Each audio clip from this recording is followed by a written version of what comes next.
He's a really interesting dude with crazy mom issues, and he's essentially, and I've never heard anybody say this, but I'm sure it's happened. I mean, he's turning into his mother, and it's happening fucking live on the radio every morning, and it's crazy. Yeah.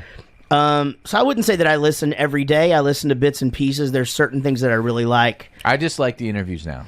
I wish he had a channel somewhere that it was just all of his interviews.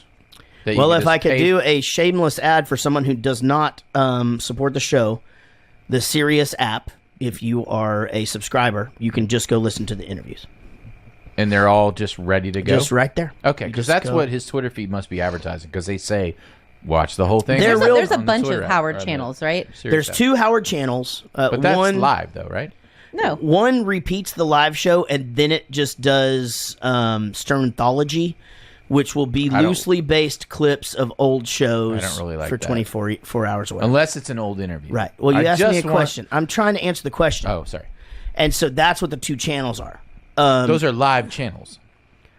Well, so like I said, the show's on live 3 days a week on Howard 100. I'm sorry. I should have said live channels. I mean, they're channels that you can't pause.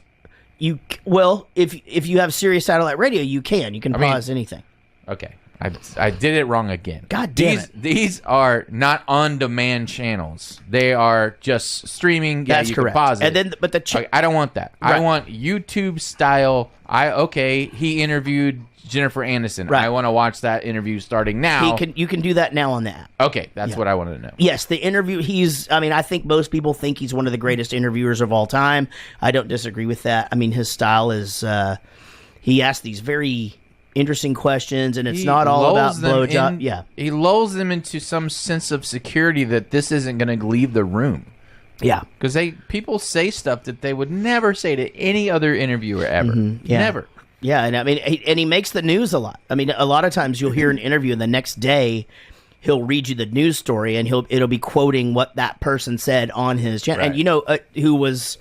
And who did that a lot? Donald Trump. Donald Trump. Yeah.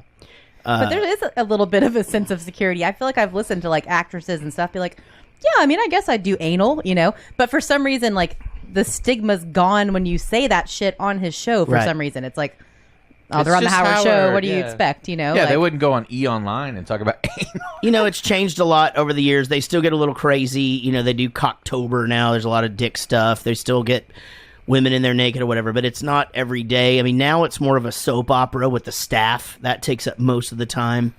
I don't mind that when it's not just ridiculous. Yeah. What don't mind what? The staff drama. God, I dig that kinda. I mean, I'm just the same way. It's worn down on me. I think I was really into it. It's funny because I listen back now, and it'll be something from 2012, and I don't realize, holy shit, this fucking whole soap opera thing's been going on for that long, and I'm sort of over that. But I find myself really still liking the show from time to time. I almost completely agree with Rich. Like, I think he's one of the greatest interviewers of all time. But I said that. Yeah, didn't you say it too though? You like his interviews? I started it. But I don't like the characters. I think the voices are annoying of all the characters that are like the regulars. I don't like the Rat Pack anymore. Everybody sounds like and it just it's like sensory overload.